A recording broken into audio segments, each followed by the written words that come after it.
How many of you are aware that goblins are not really the biggest fans of wizards? Well, although it's not exactly evident in the movies, it's quite apparent in the books. Hey everyone, and welcome back to a new video. Goblins are long-fingered, creepy little friends. Well, they definitely have etched their place into wizarding society, but they're not exactly happy with that place. They feel like they've been stepped on and mistreated for centuries, and if they had their way, they would quite happily take control of the wizarding world. There's a lot of reasons that factor into such a statement, so let's get right to it.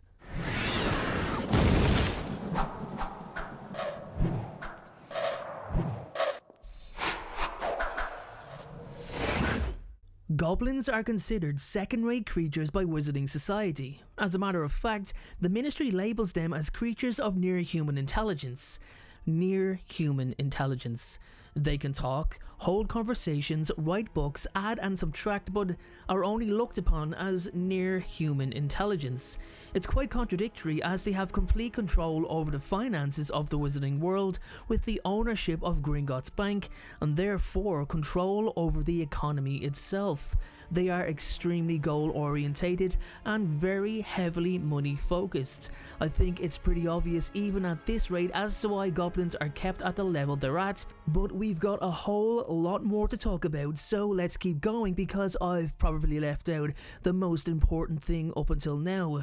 They are magical, fully magical creatures with powers and skills that not even wizards could match. Goblins are very gifted with wandless magic and can channel it almost effortlessly. Well, they'd have to because they aren't permitted to carry wands whatsoever. It's actually a written rule that they can't use them. The underlying issue being that wizards fear the possibility of goblins being an unknown threat with a wand, and there's not really much more to it. In response to this, goblins refuse to divulge their own secrets of magic, in particular, the way they've made their stunning artifacts, weapons and armour. They are excellent silversmiths and were responsible for the minting of the galleons, sickles and nuts, all used as currency in the wizarding world. It has been said that the worst thing to bribe a goblin with is gold because chances are they've a lot more of it than you do, and more than they'll ever need. Everything they create just seems to be timeless, but I think it's safe to say the Sword of Gryffindor stands out more than anything as being the most well-known goblin artifact.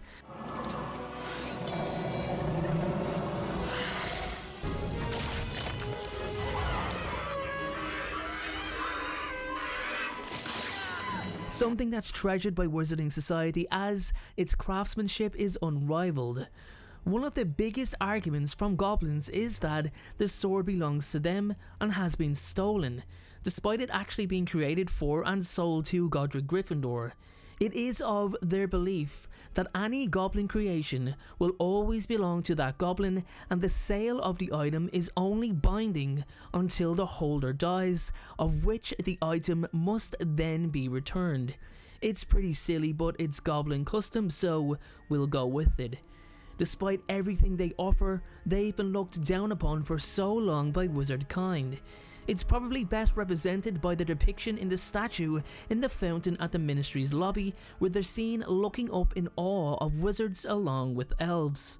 The statue itself infuriated goblins right up until its removal, as it publicly represented their place in the world, something they feel they didn't deserve.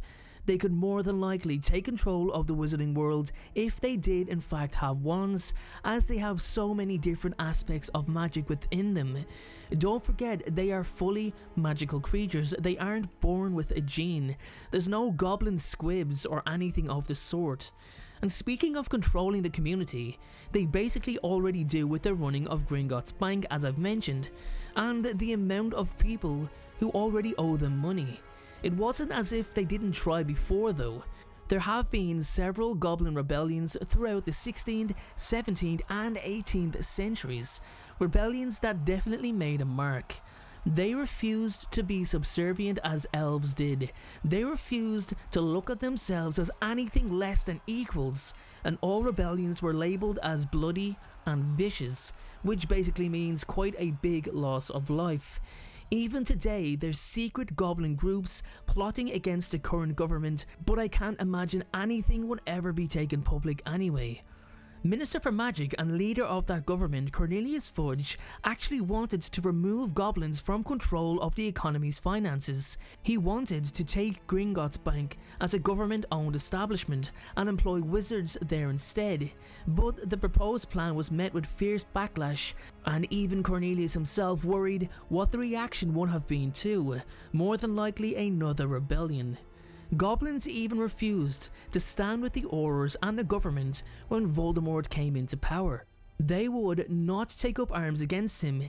Even when he slaughtered an entire goblin family, the creatures still refused to side against him and remained neutral for the remainder of the war. You can probably see just how much of a distaste the goblins had for wizardkind. It was a long-standing distaste that stretched back centuries, and I wouldn't be surprised to see another goblin uprising. But with that being said, it would definitely require the right chain of events to set things in motion. I actually feel that would have been a great sequel to the Harry Potter books. Harry's children, all that generation, to be involved in battling a goblin rebellion. Maybe a good title will be Albus Potter and the Goblin Rebellion. I don't know, let me know what you guys think in the comment section below. So guys, with that being said, that is my video on why goblins hate wizardkind and want to take over. If you have anything you'd like to add, guys, then please do in the comment section below. I can't stress that enough. I want to hear what you guys think. I have a question for you all today. Are you happy to see Harry Potter folklore return? If so, well then, it's good to be back. Thanks again, and I'll see you all in the very next video. Thank you so much for watching. I truly appreciate your support. Everyone, notifications of uploads are more important than ever. So please, if you haven't already, turn those notifications on to make sure you're notified the moment my video goes live.